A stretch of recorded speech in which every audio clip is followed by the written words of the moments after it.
Madness, as a concept in my opinion, is widely misportrayed in some modern media. Padded rooms and mindless actions are not always the form that madness takes.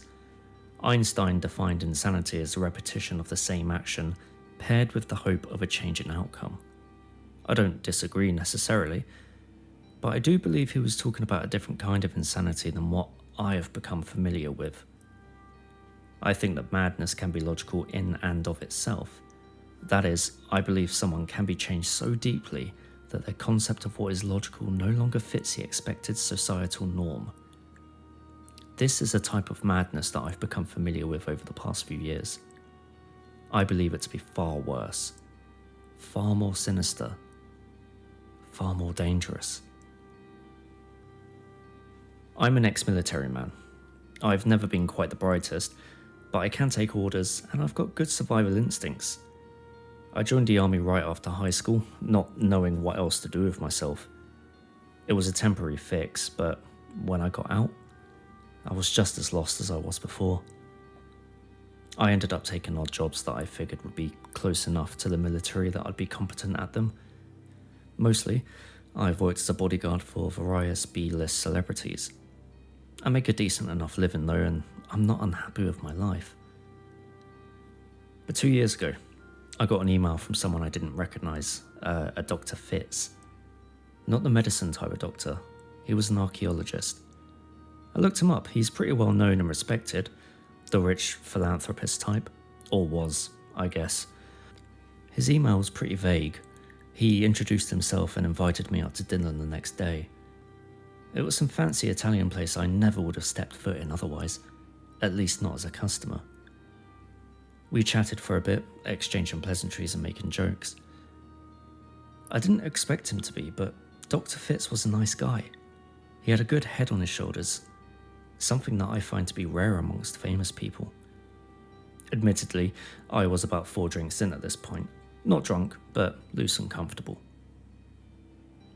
After we finished eating, his demeanour shifted. He leaned in, voice lowered. "I'm sorry if I've breached your privacy, but I had some of my employees look into you. I wanted to be sure about you, and now that I am, I've got a job you'd be perfect for. You'll be paid well. From what I understand, I'd estimate I can offer you the equivalent of what you normally make in a year."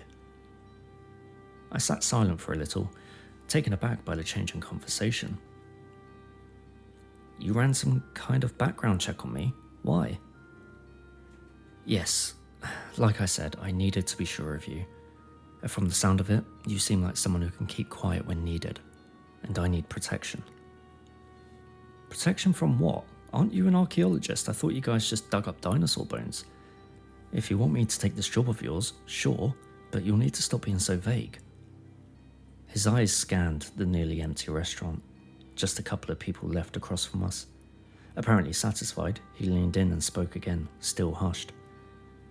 "I found something big. Honestly, the less you know about it, the better for both of us. But what I can say is that if I'm right, and if we can find what I'm betting on, it will rewrite human history." Needless to say, I was skeptical. "Listen, Dr. Fitz, my dad taught me that if something seems too good to be true, it probably is. I'm no super soldier. Why would some famous doctor buy me dinner and then offer me 100 grand for one job?" He smiled. "I don't need super soldiers. I need people who can do as they're told and can keep their mouths shut. Correct me if I'm wrong, but you seem just like the man for the task." I couldn't disagree. In most things, I would say I'm painfully average. But what I have always excelled at, from childhood until now, is doing what other people tell me. And honestly, his offer was tempting. Not just because of the money, but because of what he had said. If I was a part of some job that could change history, I could finally tell myself that I'm somebody, that I did something with my life out of the ordinary. You know, something that stood out in a sea of thoughtless mundanity and monotony. I don't have kids, not yet at least, but this was a chance for me to show future generations who I was. A chance to be remembered. I was surprised that I wanted this. I had never sought recognition before, but maybe I just never believed I could accomplish it. But here it was, the chance staring me in the face, and I couldn't say no. I held my hand out to him across the table. He smiled and shook it. When do I start? Still shaking my hand excitedly, the young doctor spoke more excitedly than he had our entire conversation. Tonight, you won't be needing anything, so don't worry about packing. You and I are heading to the airport right now. I wanted to protest, but he had checked my history. He knew as well as I did that I had nothing waiting for me at home. So we did as he said. One of his employees drove us to the airport where we met up with another group of people. Taking a head count, it was me, the doctor, a gruff middle-aged man and a young woman. They introduced themselves as Vince, a demolitions expert, and Dana, an anthropologist and linguist. We all got along well enough, but they were a quiet bunch. Fitz and Dana spent the first hours of our flight chatting about things I didn't really understand. I caught words here and there, ruins, carvings, artifacts. Nothing I could really make an inference off of without any context. And after 3 hours of flying, I knocked out. Sure, I wanted to know where we were going, but I had already taken a deal. It's not like I was going to turn back now. When I woke up, we were already descending. I looked out the window to see nothing but mountains, ice, and snow. I recognised this place from nature documentaries I would watch late at night when I couldn't sleep. "You took us to the North Pole?" I asked, a bit outraged. Dana answered, "The South Pole, actually." I stared at them both, confused and more than a little annoyed.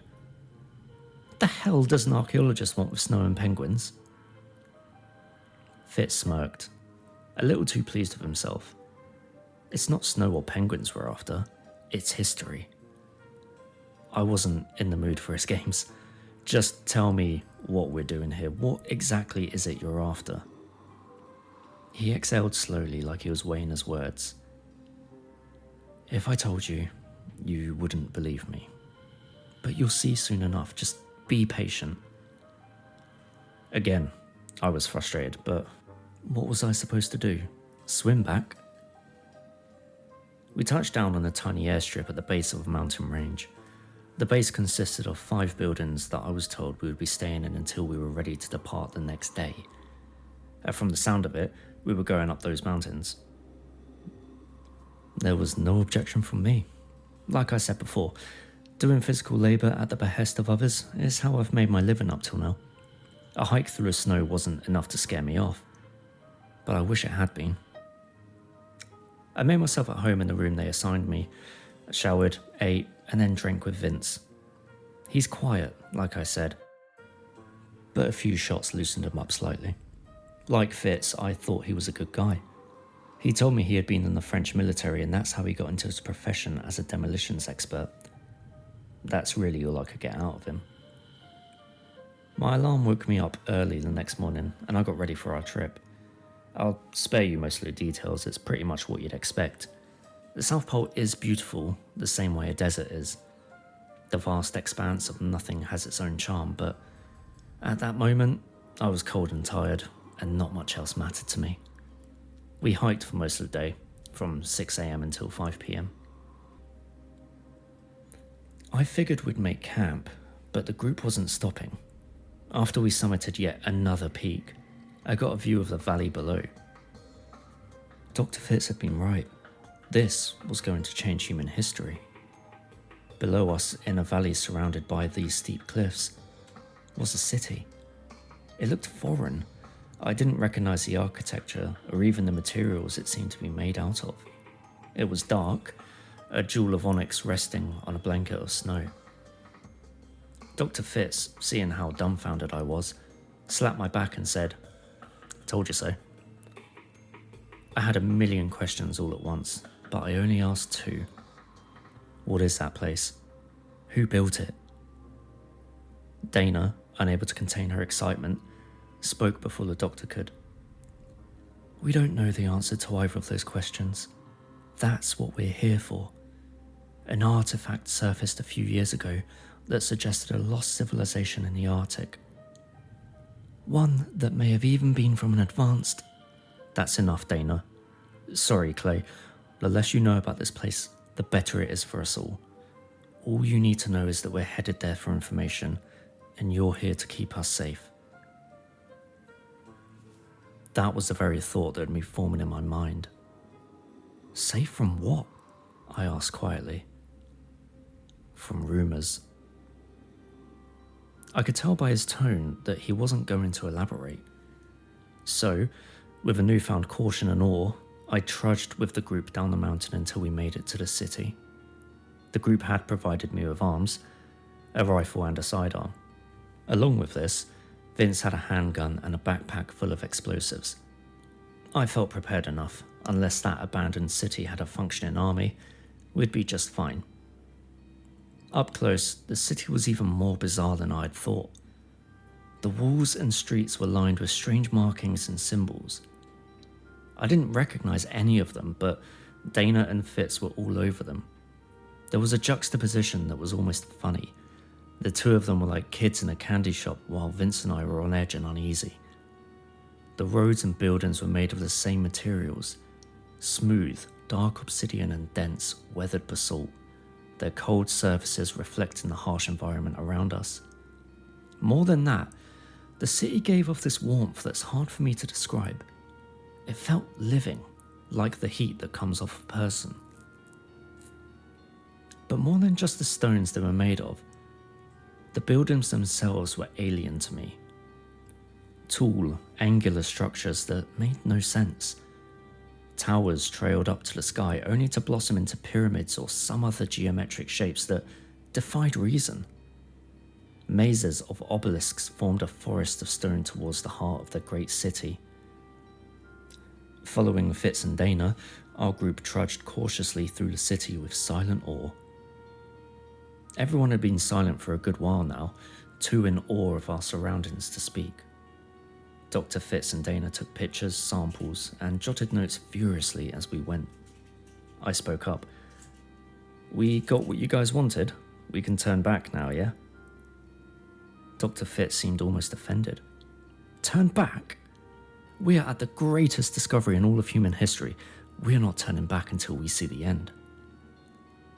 The group didn't speak up, and I took their silence as an agreement. So, on we went. I'll warn you now, listener. This is the part where things stop being nice. If you're squeamish, maybe consider stopping here. The obelisk maze went on and on for what felt like longer than it should have. Honestly, I was convinced Fitz had us going in circles. By now it was around 9, but light wasn't an issue. Antarctica, as I learned, has what is known as a polar day, meaning the sun doesn't set for months. But it was still dim. The mountains encircling this place blocked the sun's ray, shrouding us in a veil of shadow. What was an issue were the noises. Bubbling, like a boiling soup, paired with slithering and squelching came from every direction. Vince and I scanned our surroundings constantly, pointing our weapons nervously back and forth across our field of vision. At some point, Dana stopped. Her footsteps had made a sound that didn't align with those that had preceded it. Instead of a rocky click, her step had made a sickening squish. We all looked down to her foot, which was now ankle deep in a greenish-black, semi-solid sludge. We followed the sludge with our eyes to reveal something that still haunts me. It started midway up one of the obelisks, where it sat like a slug. An amorphous being of yellow eyes and dark jelly-like biomatter. Its body trailed down the obelisk to the floor, where Dana's foot had been caught like a snare. At first, it seemed like nothing. For a brief, tense moment, nothing happened. And then, Dana made the mistake of trying to yank her foot out. My guess is that these things work a bit like a spider's web. Motion must trigger them to action, because as soon as she did this, she began to scream and flail desperately, trying with all her might to free her foot. Vince and I tried to pull her out by her arms, but this only sped up the process. The sludge was crawling up her leg, now reaching just below her knee, and worse, it had begun to eat away at her. When I was a freshman in high school, I took a biology class. The only thing I can remember from it is a video about white blood cells and how they kill germs. It's pretty brutal. They engulf whatever it is they're after and digest it with enzymes, a mix of suffocating and dissolving. At that moment, that video was all I could think about. I fired off 4 rounds into the blob with no effect. The bullets pierced a hole through its surface only for it to be filled in again, like a stone dropping into a pond. I could see the bullets melting inside of it. By now, Dana's foot was mostly gone. Only loose bone was remaining. Her calf was quickly following suit. I could see her muscle melting off like cotton candy in water. I don't know if she was lucky or unlucky, but her leg came off below the knee. She was in shock, of course, but she was free from the monster. Vince immediately used his belt to tourniquet her leg, but we'd need to carry her. I turned back, ready to guide us out of here, only for my heart to sink to my stomach.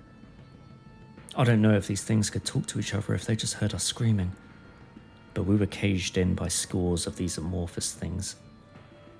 Going back the way we came wasn't an option. Fitz leading the way, Vince and I carried Dana in between us until we reached the middle. I wasn't sure what I was expecting, but it wasn't this. There was a hole in the middle of the city, one so deep and so dark that I couldn't see the bottom. But we all knew what was behind us. The choice was being melted alive or risking death by falling, and it was an easy one.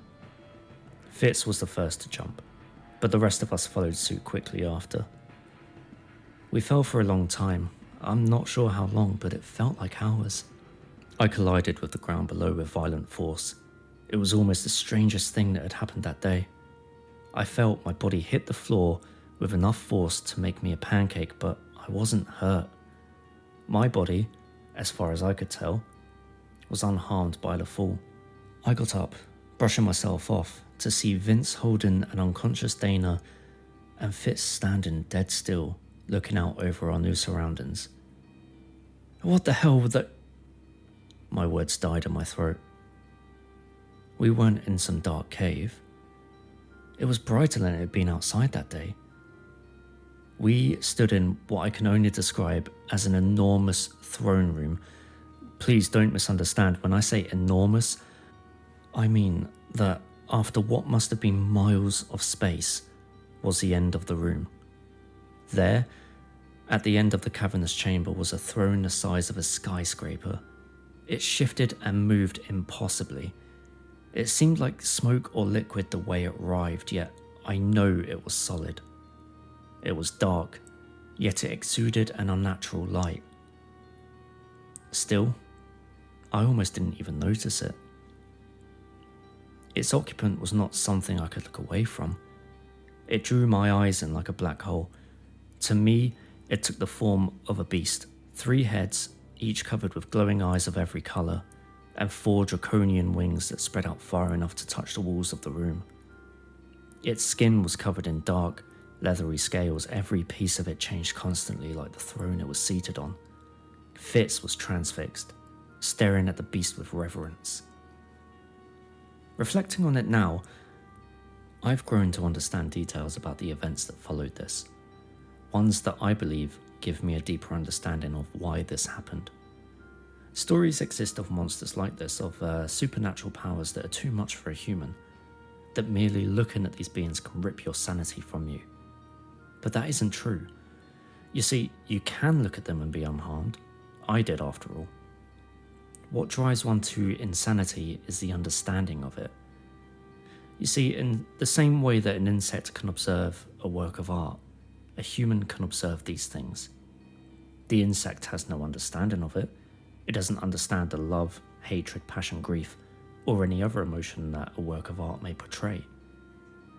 But if the insect were, for just a moment, to grasp the meaning of beauty and emotion, if higher knowledge were forced upon it in a fleeting instant, its entire understanding of purpose and logic would be irrevocably altered. Having seen this higher existence, it would give anything it could to regain this understanding. Its past life as an insect would be inconsequential in comparison to its new goal. I believe this is exactly what happened to Dr. Fitz. I don't know what he saw, and I don't ever want to know.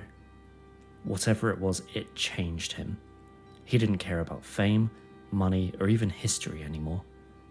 His only drive was to see what he had been shown once again, to understand once more what his mind wasn't capable of understanding. Calmly, he turned and approached Vince, who was still caring for Dana, the latter of which had become semi-conscious. He took the handgun from the holster at his side and, without hesitation, executed Vince. Dana screamed with fresh horror. I aimed my gun at Fitz, who didn't pay me any mind. I yelled with as much conviction as I could muster, "Drop it!" Still, I got no reaction from him. He fell to his knees and began to scoop up Vince's blood from off the floor.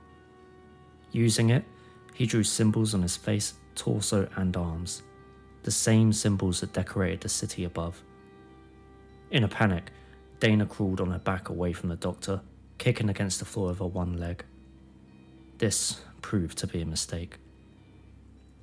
She had positioned herself immediately below the cavern we had come down. Like a hellish rain, the amorphous cells from the city fell around her. Her screams crescendoed until they were cut off by the mass that fell on top of her. She was encased completely, silently screaming as the flesh melted from her bones. Soon, Dana had vanished completely. I wasn't sure where to go, away from the monsters and towards Fitz, or the opposite.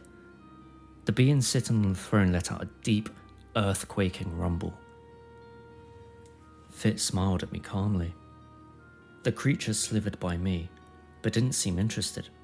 They surrounded the doctor, but didn't digest him like they had Dana. Instead, they encased him, fusing onto him like metal being welded together. Dr. Fitz changed again, this time more than mentally. His skin became darker, more like that of the thing on the throne. Shifting, yellow eyes littered his body, forming and reforming unceasingly. I could smell the hair and flesh being seared off of him. Whatever he was now, he was looking at me.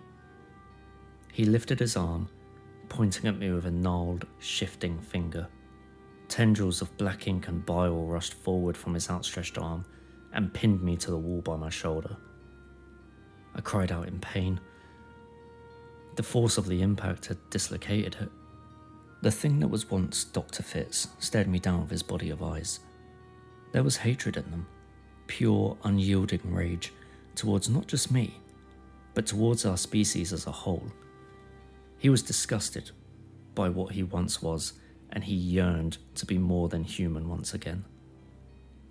My clothes began to smoke and hiss. I felt a slight stinging, then burning. Then white-hot pain flooded every corner of my mind. My shoulders sizzled and bubbled, my clothes had been burned through, and my layers of skin were following suit. The feeling is something I don't like to relive. Imagine peeling off individual sticky notes from their stack, but instead of coming off neatly, the layers of my flesh slid away from my bones in an emulsified jelly. The intensity of the pain didn't stop, but its spreading did. Fitz's eyes had shifted from me to the entity behind it, still sitting on its throne of shadow and smoke.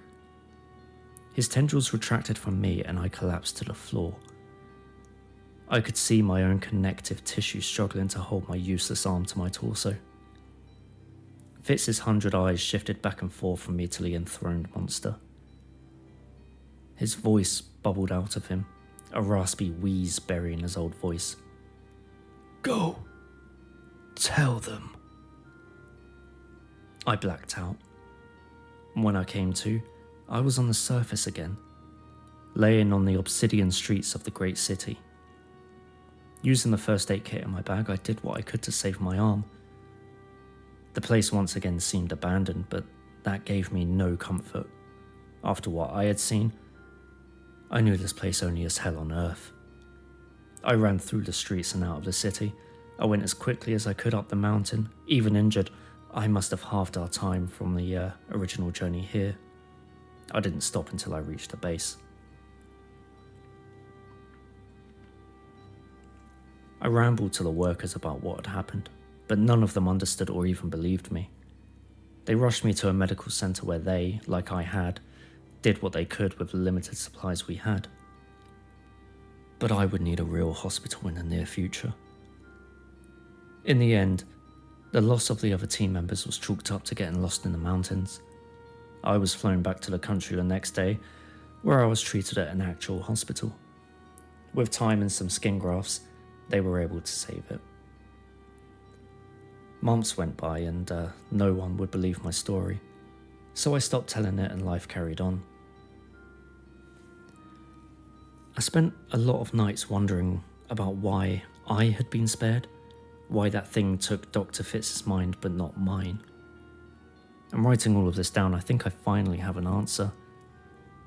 It didn't take his mind. We weren't important enough for it to even notice us, let alone for it to consciously do something to us. The reason Dr. Fitz went mad, and I didn't, is simply because he had happened to be a smarter insect than me. He was able to understand more than he should have. I believe he's still down there with it. Whether he's studying or worshipping it, I don't know. I've started seeing him in my dreams, his twisted, morphing body and his thousands of eyes. The words he spoke echo in those dreams. Tell them. I'm not sure who he meant, but this is my attempt to fulfill his wishes. I don't want to find out what happens if the thing on the throne is displeased. Don't go looking for this place. There's nothing there for us but death.